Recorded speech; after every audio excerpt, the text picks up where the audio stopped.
Nggak boleh suudzon pada Allah. Allah itu selalu menginginkan yang baik untuk kita, yakinlah. Allah itu tidak mungkin tega kalau kamu sengsara, kecuali kamu sengsarakan dirimu sendiri.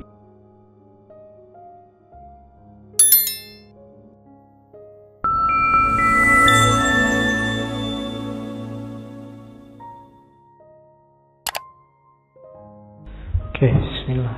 Assalamualaikum warahmatullahi wabarakatuh. Bismillahirrahmanirrahim. Alhamdulillahirabbil alamin. Wa bihi nasta'inu ala umurid dunya waddin. Allahumma sholli wa sallim wa barik ala habibina wa syafi'ina Sayyidina wa maulana Muhammadin wa ala alihi wa ashabihi wa man tabi'ahum bi ihsanin ila yaumiddin. Amma ba'du. Bismillah. Mari kita lanjutkan ngaji kita. Yang ingin duduk di belakang mundur lagi tidak apa-apa. Iya, bebas lah, enggak apa-apa. Kamu mojok-mojok sambil tidur, ya enggak apa-apa. Ada di sana semua, di sekitarku enggak ada juga enggak apa-apa. Aku tak omong dewe. Oke, dinikmati saja yang ngantuk, karena gerimis-gerimis gini enaknya memang agak sambil tiduran, sambil liar-liar. Oke, malam ini kita sudah nyampe sesi terakhir Sufi Nusantara. Alhamdulillah ya, sudah mau selesai tasawufnya. Karena ngaji Sufi itu bebannya double. Karena saya jadinya tiap hari jadi agak malu-malu gimana gitu, kayak wis Sufi-Sufi yo, cerita tentang Sufi padahal kita sama-sama belajar. Jadi selalu rumusnya kalau ngaji tasawuf itu ya usikum wa nafsi. Saya juga sedang belajar sama beliau-beliau para wali Nusantara. Jangan dianggap makomku sudah setara sama Syekh Yusuf sama Sunan Kalijogo. Tidak ada apa-apanya. Ini saya angkat karena kita sudah sering diskusi tentang Islam Nusantara, cuma masih bungkusnya. Ada baiknya sekarang tidak usah rame-rame tentang Islam Nusantara itu apa, ayo langsung kita selami aja. Ada pikiran-pikiran apa di kalangan para tokoh Muslim Nusantara dulu, yang sebagian besar memang para wali. Jadi bukan Habib ya, wali. Ya ada yang Habib, cuma yang dikenal bukan kehabibannya, tapi kewaliannya. Oke. Dan tidak usah berhenti di saya seharusnya. Ini kan ngaji kita ini cuma mancing. Kayak sanyo kalau mati kan perlu dipancing air sedikit, selanjutnya dia akan keluar banyak air. Kalian juga begitu, cuma tak pancing 1 bulan ini dengan Sufi Nusantara. Selanjutnya kejarlah sendiri, masih banyak khazanah-khazanah pemikiran para aulia Nusantara yang tidak mungkin saya angkat satu-satu dan semuanya. Kayak kemarin ngomong Hamzah Fansuri, ngomong Sunan Kalijogo, ngomong Syekh Arsyad Al-Banjari, dan hari ini ngomong Yusuf Makassari. Itu cuma pancingan-pancingan kecil, masih sangat luas yang bisa diungkap dari mereka. Jadi mancing, tidak harus ikut saya. Saya bukan yang menunjukkan jalan.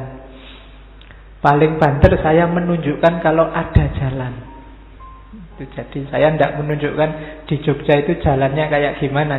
Saya cuma ngomong di Jogja itu ada jalannya. Selanjutnya carilah sendiri jalan-jalan itu. Jadi itu pengantarnya untuk sesi terakhir Sufi Nusantara. Mungkin pada saatnya ada Sufi Nusantara jilid 2 ya. Saya tidak tahu, nanti nunggu moodnya saja. Oke, bismillah, kita mulai ya. Syekh Yusuf Al-Makassari. Beliau ini hidupnya di awal abad 17, 1600 sekian. Dari namanya sudah bisa diidentifikasi kalau beliau ini dari Makassar, Sulawesi. Setelah kemarin kita dari Kalimantan, dari Jawa, dari Aceh. Sulawesi ini juga dikenal banyak wali di sana. Bagi yang suka touring, piknik, silahkan jalan-jalan ke Sulawesi. Di sana, kalau Jawa punya wali Songo, di sana punya wali Pitu. Ada 7 orang wali. Salah satunya Syekh Yusuf Makassari ini. Ya, makamnya ada 6 seingat saya. Cuma ya yang kamu bisa ziarahi di Makassar ada, di Banten ada, di Madura katanya juga ada, kemudian Sri Lanka, kemudian Afrika Selatan. Jadi makamnya banyak. Kalau orang Jawa sebenarnya menyebutnya bukan makam, tapi petilasan. Kalau makamnya sendiri setelah beliau meninggal di Afrika Selatan itu diambil lagi, sekitar 6 tahun kemudian dibawa ke Makassar. Itu jasadnya beliau. Tapi yang di beberapa tempat tadi itu petilasan-petilasan. Oke, itu Syekh Yusuf. Ayahnya misterius, ada kontroversi, perdebatan. Ada yang kalau ibunya namanya Aminah, sama kayak saya Arsad ya. Ayahnya ada yang bilang juga namanya Abdullah. Kalau katanya Hamka ya namanya Abdullah. Cuma ada mitos bahwa Syekh Yusuf ini anaknya Nabi Khidir. Jadi suatu ketika ibunya ini menikah dengan laki-laki yang misterius, tidak dikenal, tapi ampuh dan alim. Sampai kemudian tidak ada lagi saat mengandung, sehingga orang menyebutnya ini jangan-jangan mungkin anaknya Nabi Khidir. Itu yang tidak tahu saya, saya tidak ikut-ikutan lihat zaman itu. Ceritanya begitu. Tapi masih satu keluarga dengan masih kerabatnya Sultan Goa saat itu, yaitu Sultan Alauddin, yang nanti namanya jadi IAIN. Masih keluarganya Sultan, sehingga masa kecilnya hidup di istana. Cuma nanti beliau ini orang yang haus ilmu. Jadi setelah belajar di Goa saat itu, Goa Talo, kesultanan itu, terus beliau mengembara kemana-mana. Yang dicatat oleh sejarah, beliau sempat ke Banten, kemudian ke Aceh, berguru sama Syekh Nuruddin Ar-Namiri, yang dikenal sebagai rivalnya Syekh Hamzah Fansuri. Syekh Nuruddin Ar-Namiri ini kan salah seorang wali juga yang datang ke Aceh dari Gujarat, karena beliau mendengar di Nusantara, khususnya di Aceh, sedang berkembang faham sesat menurut beliau yang namanya Wahdatul Wujud. Dari situ terus beliau berangkatlah ke Aceh. Wali juga, karena dari Torekot Qadiriyah. Nanti Syekh Yusuf Makassari mendapat ijazah Torekot Qadiriyah dari Syekh Nuruddin Ar-Namiri. Setelah dari Aceh berangkat ke Yaman. Dari Yaman dapat ijazah 2 Torekot, Torekot Naksabandiyah sama Torekot Ba'alawiyah. Dari Yaman berangkat ke Mekah sekaligus haji di sana dan cari ilmu Nanti di Mekah beliau dapat ijazah Torekot Satariyah. Terus dari Mekah masih mengembara lagi cari ilmu sampai ke Suriah, Damaskus.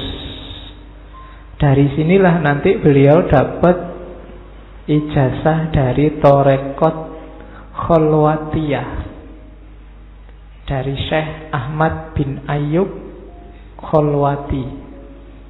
Dan dari Syekh Kholwatiyah ini yang nanti Syekh Yusuf dapat gelar Tajul Kholwati Hidayatullah. Dia jadi mursyidnya Torekot Kholwatiyah, dan nanti yang disebarkan di Makassar di fase awal karirnya itu Torekot Kholwatiyah ini. Setelah itu, setelah dia dapat ini, kembali lagi ke Nusantara, ke Goa, ke tempat asalnya yang tadi menyebarkan Torekot Kholwatiyah. Cuma agak tidak cocok sama pemerintahan saat itu. Beliau pinginnya ya menghapus tradisi-tradisi seperti judi, seperti minuman-minuman keras dan macam-macam. Cuma ditentang oleh para politisi di sana. Ya karena politisi biasanya punya kepentingan sendiri, akhirnya dia pergi. Tidak ngamuk-ngamuk, tidak berontak. Dakwah tidak diterima, ya sudah, yang penting sudah disampaikan. Urusan selanjutnya tanggung sendiri resikonya, kan gitu. Hari ini kan banyak yang dakwahnya sambil ngamuk-ngamuk. Kalau nggak diterima ya ngamuk. Padahal Syekh Yusuf ini kalau mau pengikutnya banyak, tapi dia lebih milih keluar dari Goa daripada dianggap ngerusak Goa, mengacaukan Goa dengan dakwahnya. Datanglah dia ke Banten, ketemu mantan sahabatnya dulu yang sekarang jadi sultan, namanya Sultan Ageng Tirtayasa gelarnya. Jadi guru besar di sana, mengajarkan agama, tasawuf, sampai nanti terjadi konflik antara Sultan Ageng ini dengan anaknya Sultan Haji. Sultan Haji didukung oleh Belanda. Jadilah nanti Syekh Yusuf ini membantu Sultan Ageng Tirtayasa perang melawan Belanda. Bahkan nanti sampai Sultan Ageng ditangkap oleh Belanda, beliau masih berjuang, masih gerilya. Dan dikenal dengan kanuragannya, makanya Banten itu sekarang kan terkenal kanuragannya, kekebalan, kesaktian, dan lain-lain. Itu antara lain warisan dari Syekh Yusuf Makassari, antara lain. Dan pada akhirnya ya beliau tertangkap juga oleh Belanda, dan oleh Belanda tertangkap tidak dieksekusi tapi dibuang ke Thailand, kalau sekarang Sri Lanka. Dan ketika dibuang inilah karya-karya tulisnya bermunculan, lahir. Jadi orang pinter itu kalau dibuang itu alhamdulillah, dipenjara alhamdulillah. Hamka itu tidak bisa nulis tafsir Al-Azhar kalau dia tidak dipenjara. Makanya meskipun dipenjarakan oleh Soekarno, dia terima kasih sama Soekarno. Terima kasih sudah dipenjara sehingga bisa nulis tafsir Al-Azhar. Syekh Yusuf juga begitu. Beliau diasingkan ke Sri Lanka, muridnya malah tambah banyak. Dengan kitab-kitabnya dia masih bisa berhubungan sama murid-muridnya, sama pengikut-pengikutnya. Dan ini yang bikin VOC khawatir lagi, Belanda. Wah, ini kalau diterus-terusin berontak lagi. Akhirnya dibuanglah ke Afrika Selatan, daerah namanya Cape Town. Tapi di sana ya tetap dakwah. Dibuang ke Thailand itu umur 58, dibuang ke Afrika Selatan umurnya beliau sudah 67.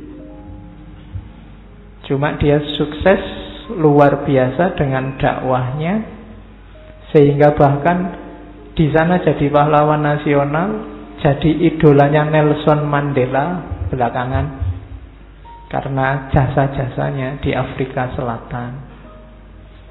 Oke. Dan nanti setelah meninggal di sana ada diplomasi untuk mengembalikan jenazahnya ke Makassar, ke Goa. Beliau meninggal tahun 1699. Lahirnya tahun 1626. Jadi sekitar 73-an tahun. Oke, itu sejarahnya. Kita sering dengar nama ini, tapi mungkin nggak banyak tertarik untuk menjelajahi. Dan sudah termasuk pahlawan nasional sejak tahun 1995. Oke, kita lanjutkan. Itu sejarahnya. Sekarang pikirannya. Kalau sejarah masih ada kontroversi.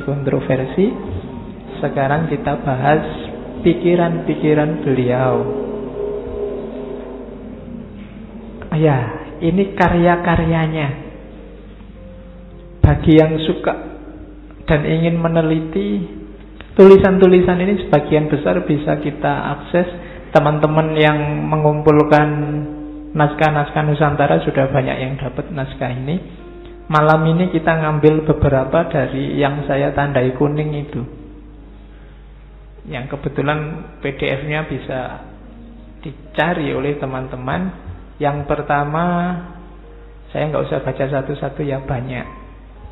Yang pertama hari ini mungkin kita banyak dari Al-Barokat Al-Sailaniyah, berkah-berkah dari Sri Lanka. Terus An-Nafahat As-Sailaniyah, Qurratul Ain, Tahsinul Inayah wal Hidayah, sama Futuhat Robbaniyah. Dari kitab-kitab itu ya. Jadi malam ini kita lihat gagasan-gagasan kecilnya. Saya bilang tidak bisa ngomong semuanya. Ini cuma mancing. Bagi yang tertarik mitos-mitosnya banyak. Mungkin teman-teman yang dari Makassar sering dengar mitosnya. Bagaimana Syekh Yusuf itu waktu dalam kandungan perutnya ibunya bercahaya. Susah ya, kayak ceritanya Ken Arok ya, perutnya bercahaya. Kalau kita kan enggak. Kalau kita wajah kita yang bercahaya. Kau kayak main HP terus wajahnya bercahaya. Ya, ada cerita waktu dibawa oleh kapal ke Sri Lanka, itu Syekh Yusuf dinyatakan meninggal di atas kapal, terus dibuang ke laut. Begitu nyampe pulau terdekat, ternyata sudah ada di situ Syekh Yusuf, nunggu kapalnya lagi untuk transit. Ya, terus waktu dibuang ke Afrika Selatan, itu di tengah laut ada ombak besar yang semua orang sudah putus asa, termasuk nahkodanya, termasuk jenderalnya orang Belanda. Dan yang bisa menenangkan ombak Syekh Yusuf. Sehingga jenderal itu terus masuk Islam dan ikut dengan Syekh Yusuf di Afrika Selatan. Banyak mitos-mitosnya. Ada cerita lagi waktu beliau naik kapal, pisaunya jatuh.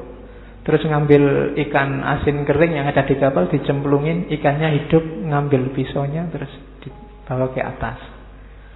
Nah ya, itu masih banyak. Silahkan kamu cari sendiri ya cerita-cerita. Biasanya di balik cerita-cerita itu ada simbol-simbol yang harus bisa kita pecahkan. Sama kayak Sunan Kalijaga kemarin. Ya boleh sih kita telan mentah-mentah apa adanya. Yang penting bisa ngambil hikmahnya. Dan jangan jadi sumber gegeran. Saya tidak tahu hari ini orang kok suka banget sama gegeran. Kalau nggak setuju ya wis lah. Kan biasa aja tuh, ada orang setuju, ada orang tidak setuju. Tapi hari ini orang tidak kuat hatinya untuk mendengar orang punya pendapat berbeda. Sehingga setiap kali kita baca WA, musuh kita tambah. Ya kan, hari ini mau WA, wah ini musuhku, beda pandangan, musuhku. Selalu gitu. Tiap kali buka Facebook, baca WA, musuh kita tambah. Ada yang sampai tiap hari kalau dia posting di Facebook, kok ada yang bantah, terus langsung di-remove, di-unfriend. Berarti kamu bukan kelompokku. Kan ada yang kayak gitu. Jadi gara-gara itu sekarang kita punya banyak musuh. Oke, malam ini kita belajar dari Syekh Yusuf ya, tentang tasawufnya tentunya, karena beliau lebih dikenal sufi. Dan Syekh Yusuf ini sufi yang sunni dan moderat, agak mirip kayak Syekh Arsad. Tapi memang tekanannya tidak pada konsep-konsep sufi yang nazari, yang filosofis, yang jelimet, tapi tuntunan pada masyarakat. Di dalam pikiran-pikirannya ada sih bau-bau wahdatul wujud, tapi dia tidak akan eksplisit ngomong itu, mungkin khawatir pada umat. Mirip kayak Syekh Arsad kemarin. Jadi malam ini kita tidak ngomong sufi yang teoritis, filosofis, tapi sufi yang pragmatis, tasawuf amali. Sengaja saya ambil fase-fase awal ketika seorang mau masuk ke dunia torekot, dunia tasawuf. Karena Syekh Yusuf Makassari ini, selain yang saya sebutkan 5 torekot tadi, beliau juga menjelajahi 11 torekot yang lain. Jadi 5 tambah 11, 16 torekot. Jadi kalau sudah dapat ijazah 16 torekot, ya tidak perlu diragukan lagi wawasannya. Kalau sekedar Rumi dan Ibnu Arabi mungkin sudah, ya kamu kan baru ngerti dikit-dikit Rumi dan Ibnu Arabi kan sok-sok gaya. Sidik-sidik ngomong wahdatul wujud, ngomong anak al-haq dan lain-lain. Ya, belum waktunya. Orang sekali Syekh Yusuf ini aja ndak kemenyek, apa kemenyek itu ndak sok. Ya kan? Hari ini kan orang senengane kuwi. Ngerti dikit sudah posting, dibantah marah-marah. Kelakuan kita hari ini ya. Oke, bismillah. Kalau diringkas secara umum ya ini, ajaran-ajarannya Syekh Yusuf itu simpulnya ada 7. Jadi berislam yang benar itu ada di 7 kunci itu. Disitulah main fungsi kita sebagai Abdullah dan Khalifatullah. Yang pertama, ini sebenarnya setiap hari kita ngomong niat meluruskan iktikad. Iktikad itu tidak selalu yang diucapkan, tapi yang kamu kehendaki. Pinginmu itu membela agama apa menjatuhkan orang lain? Yang kamu inginkan itu Islam jaya apa Islam menang-menangan? Yang kita tuju itu umat yang jadi lebih baik apa umat yang tawuran? Kita pengen jadi rahmatan lil alamin apa kita pengen jadi troublemaker? Nah, itu iktikad. Yuk diluruskan sih. Ngaji ini juga begitu ya. Kuncinya di awal tetap iktikad. Niatmu apa kesini? Pingin paham. Kalau sudah paham mau apa, kalau sudah ngerti mau apa tentang filsafat, apa yo ngaji aja Pak. Sopo ngerti dapat pahala. Kalau nggak dapat minimal kan dapat teh sama kopi. Ya, daripada nganggur Pak. Iktikad ya. Niatmu nanti jadi kunci. Niat ini kuncinya, pintunya. Kalau nggak bisa dibalik Pak, meskipun niatnya jelek, kalau isinya bagus kan nggak apa-apa, nggak bisa. Kuncinya ada di situ. Kadang-kadang niatnya bagus, isinya jelek ada, tapi kalau dibalik nggak ada. Saya niatnya jelek Pak, Tapi siapa tahu hasilnya bagus, tidak bisa. Niatnya jelek, biasanya rentetannya juga jelek. Maka yang pertama, luruskan iktikad.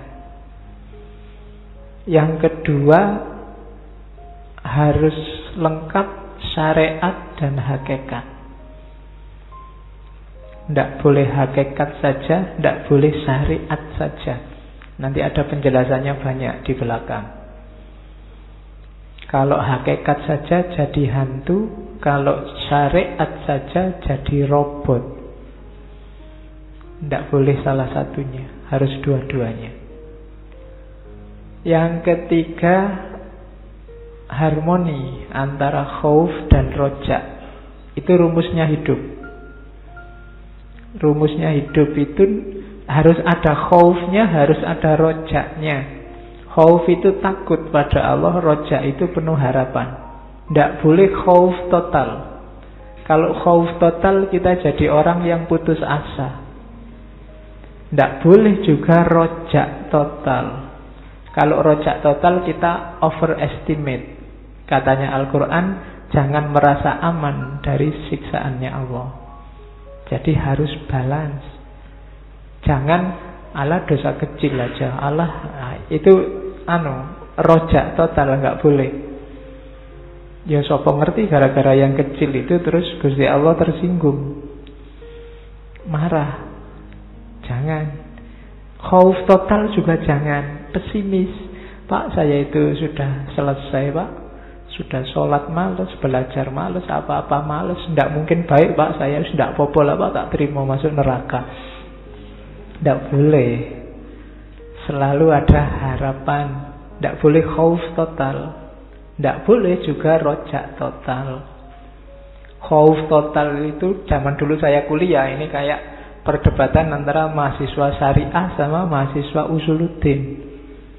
Kalau mahasiswa syariah itu kan, itu nggak boleh, gini nggak boleh, ini dikit, masuk neraka kalau kayak gitu, itu dikit. Sementara yang usuluddin santai, Gusti Allah maha pemaaf, Gusti Allah maha penyayang, salah-salah sidik rapopo wong manusia.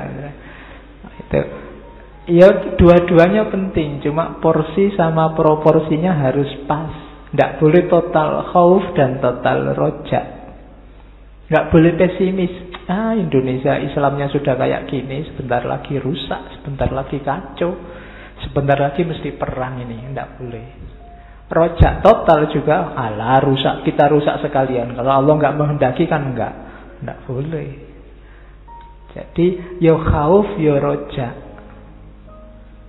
Oke, terus setelah itu, setelah lahir dan batinnya siap, husnul khuluq. Itu nanti yang dibahas oleh Syekh Yusuf Makassar. Jadi akhlak yang baik. Karena agama Islam datang itu liutamima makarimal akhlak. Kalau akhlak itu sifatnya batin, kalau fisik apa? Husnul adab. Fisiknya juga, etiketnya juga harus baik. Tidak bisa khuluknya saja baik, adabnya juga harus baik. Saya menghargai kok Pak sama guru di dalam sini, tapi kalau di luarnya ya tidak usah Pak, itu formalitas. Tidak, harus dua-duanya, husnul khuluk sama husnul adab. Jadi tidak bisa ngomong saya itu memang kayak comberan, tapi hati saya baik loh. Tidak bisa gitu rumusnya. Jadi ya husnul khuluq, hatinya memang harus baik, tapi juga husnul adab. Paketnya harus komplit. Tidak bisa sebaliknya atau salah satunya. Saya sopan tapi dalamnya curang. Atau jujur tapi dalamnya, luarnya kurang ajar. Dua-duanya jangan dipilih paket itu. Pilihlah paket yang dalamnya baik, luarnya baik. Husnul khuluq sama husnul adab. Oke. Terus husnul dzon. Ini sing abot orang Indonesia hari ini. Yang ada di pikirannya selalu yang jelek terus. Pokoknya gengku selalu baik dan benar, gengnya sana selalu jelek dan salah. selalu suudzon, tidak husnudzon. Kalau musuh kita, kalau dia melakukan kebaikan, itu pencitraan. Kalau dia melakukan yang jelek, itulah aslinya. Jadi ndak ono apike. Kalau dirinya sendiri, dia anggap selalu benar. Kalau sudah terbukti salahnya, oh ndak, itu orang lain salah paham aja. Atau oh ya biasalah, orang kadang-kadang salah dikit-dikit, nggak masalah. Itu kalau untuk kelompoknya sendiri. Jadi itu husnudzon pada manusia dan husnudzon pada Allah. Nggak boleh suudzon pada Allah. Allah itu selalu menginginkan yang baik untuk kita, yakinlah. Jadi jangan khawatir, wah ini Allah murka ini sebentar lagi sama Indonesia. Nggak. Katanya Allah, ana inda dzoni abdi. Kalau kamu tiap hari ngundang-undang, nunggu-nunggu tak murkai, ya tak murkai beneran. Hancur ini Indonesia sebentar lagi. Ndak. Tergantung zonmu. Allah itu ndak mungkin tega kalau kamu sengsara. Kecuali kamu sengsarakan dirimu sendiri. Sudah dikasih fasilitas enak-enak, baik-baik, bagus-bagus, milih susah, ya karepmu. Jangan khawatir dan jangan takut ini sebentar lagi Allah murka. Anda. Jadi husnudzon, sefatal apapun situasinya, Allah bisa tiba-tiba ngasih ampunan. Bahkan ceritanya Nabi Yunus itu kan, Nabi Yunus sudah putus asa, umat ini tidak bisa ditandani lagi, sudah rusak total. Allah sudah ngasih isyarat, ini sebentar lagi tak kasih bencana ini umatmu. Dan sudah lari Nabi Yunus. Tapi terus mereka sadar, terus tiba-tiba tobat dan diterima oleh Allah. Nabi Yunus sudah jauh, dipanggil tidak mau kembali, dan dikasih ujian, dimakan oleh ikan hiu itu. Jadi husnudzonlah pada Allah. Sekritis apapun situasinya, tidak ada yang mustahil bagi Allah. Jadi jangan kita suudzon pikiran-pikiran negatif yang beneran mendatangkan. Karena Allah selalu bilang, ya ana inda dzoni abdi. Kalau kamu merasa Indonesia ini sudah rusak, nggak bisa diperbaiki, ya kemungkinan besar memang rusak. Karepmu dhewe. Bukan karena izinnya Allah, kamu sendiri yang ngundang itu. Jadi husnudzon. Dan yang terakhir, ini level relasi kita sama Allah yang paling tinggi, yaitu cinta kepada Allah. Saya nggak ngomong banyak tentang cinta ya. Bulan depan saya rencananya mau ngomong cinta yang banyak. Setelah sesi ini, sesinya ganti cinta. Cuma ya saya ambil barat timur ya. Ada 4 minggu itu. Mungkin minggu pertama saya ngambilnya platonic love, yang punya Plato itu. Terus Erich Fromm yang punya The Art of Loving. Terus ke Islam, kita ketemu beliau Sayyidatina Robi'ah Al-Adawiyah. Dan yang minggu terakhir kita ketemu Jalaluddin Rumi, Februari, mumpung ada Valentine. Yalah, kita ya kalau kan ini kelihatannya banyak yang jomblo, kasihan lah ya. Kita Valentinan di masjid. Oke, dengan 4 tokoh itu Barat dan Timur. Jadi malam ini kita nggak sibuk dengan cinta. Bulan depan. Terus kita awali dari diawali dulu sebelum ke tasawuf praktisnya orang beriman. Ini teorinya simple, mirip Ghazali. Orang beriman itu ada 4 kategori. Yang pertama, syahadat tapi tidak serius. Ya syahadat gitu aja, tidak mikir implikasi sama aplikasinya. Pokoknya syahadat, wis. Kuat ya sholat, tidak kuat ya wis. Kuat ya poso, tidak kuat ya sudah. Yang penting syahadat. Itu yang kedua, awam. Oh, kebalik itu ya. Yang awam. Kalau yang pertama itu yang munafik. Kalau munafik ini ya mulutnya bilang syahadat, batinnya ndak. Kalau yang kedua ya syahadat dalam diri tapi ndak mikir implikasi sama aplikasinya. Jangan dikira kita masih di level awam. Jangan-jangan kita munafik. Kenapa munafik? Mulut kita bilang kita yakin Allah itu ada, tapi perilaku kita sehari-hari tidak menunjukkan bahwa Allah itu ada dan la ilaha illallah. Masih banyak yang kita pertuhankan selain Allah. Berarti kita masih awam aja belum. Di munafik itu katanya Allah nomor 1, tapi gara-gara ingin dapat nilai A kamu rela nyontek, kamu rela curang dalam ujian. Katanya Allah nomor 1, tapi ditelepon pacare suruh datang, dibela-belain nggak sholat maghrib, dijamak sama Isya. Nah, itu berarti Allah ndak nomor 1.